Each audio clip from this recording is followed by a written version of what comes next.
très heureuse de vous revoir sur ce plateau, mesdames et messieurs. Bienvenue à ces bulletins d'information. Les présidents du parti politique Engagement pour la citoyenneté et le développement SID en sigle, Martin Fayoulou Madidi, est arrivé ce dimanche 5 novembre 2023 en ville de Kananga, chef-lieu de la province du Kasaï central. Il provient de Chikapa au Kasaï où son passage a connu quelques incidents violents. Ces actes de vandalisme ont été condamnés par les chefs de l'État Félix Tshisekedi, préoccupé par une intolérance politique inacceptable. Suivez.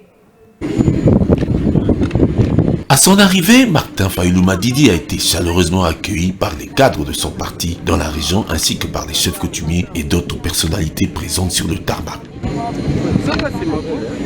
Par la suite, un cortège a conduit le candidat au centre-ville, au milieu d'une population de Kanangais et Kanangaises, venus les uns par curiosité, les autres animés de la volonté d'échanger et de rencontrer une figure déjà connue dans tout le Congo.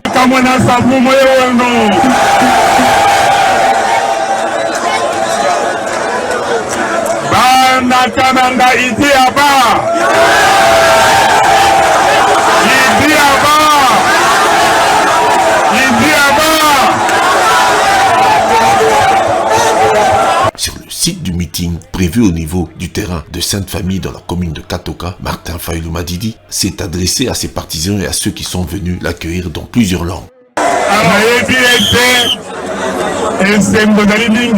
Parce que pas ses alliés na Kananga, pas ses alliés na Kasaï central, pas ses alliés na Congo Mobimba. Ça va être yango wana ngai na yawa ndeko na bino na yena mabele na ngai mabele ya bakoko. Entre-temps, un important contingent de la police visant à garantir la sécurité et à éviter tout débordement lors de cet événement a été déployé pour éviter des incidents qui ont émaillé la première étape de sa tournée dans l'espace Kasaï, précisément dans la ville de Chikapa, où son cortège a essuyé plusieurs jets de pierre et autres actes d'intolérance politique. Par ailleurs, le président de la République, Félix Antoine Tshisekedi, l'ayant appris avec regret, a fermement condamné ces actes de vandalisme et appelle les Congolais à faire preuve de tolérance et de citoyenneté à l'égard de tous les candidats retenus pour la prochaine présidentielle.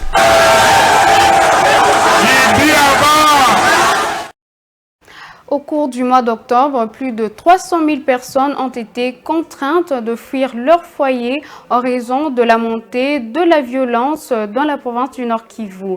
Cette situation alarmante porte le nombre total des personnes déplacées dans les régions de l'Est du pays à plus de 6 millions selon les responsables humanitaires de l'ONU. Viningali Junior. Ça va trop vite.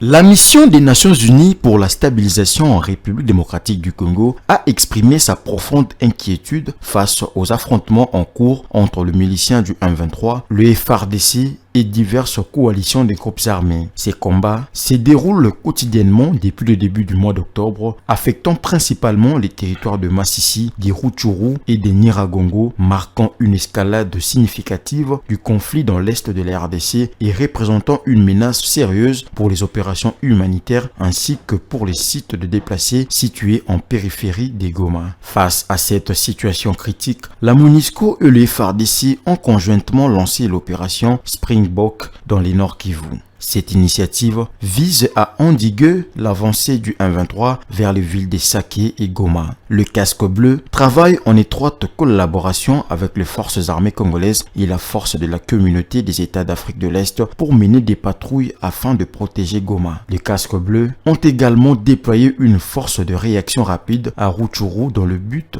de protéger les civils. Des périmètres de sécurité ont été établis autour des centres de distribution d'aide humanitaire à proximité de leur base de Kichanga et les convois de produits non alimentaires et d'autres secours sont escortés dans la région. Environ 25 000 personnes déplacées ont trouvé refuge aux abords de la base de la mission. Malgré l'instabilité qui règne dans la région, l'ONU et ses partenaires ont pu fournir une assistance humanitaire à environ 3 millions de personnes, dont 1,9 million ont bénéficié d'une aide alimentaire. Toutefois, l'accès aux zones touchées reste extrêmement difficile en raison des violences continues à Beni. Cette situation a contraint de nombreux travailleurs humanitaires à suspendre temporairement leurs opérations, privant ainsi plus de 140 000 personnes de toute forme d'aide. Le plan des réponses humanitaires de cette année, d'un montant de 2,3 milliards de dollars, ne dispose actuellement que 36% des financements, soulignant ainsi l'urgence d'obtenir davantage des ressources financières, a déclaré le porte-parole de l'ONU.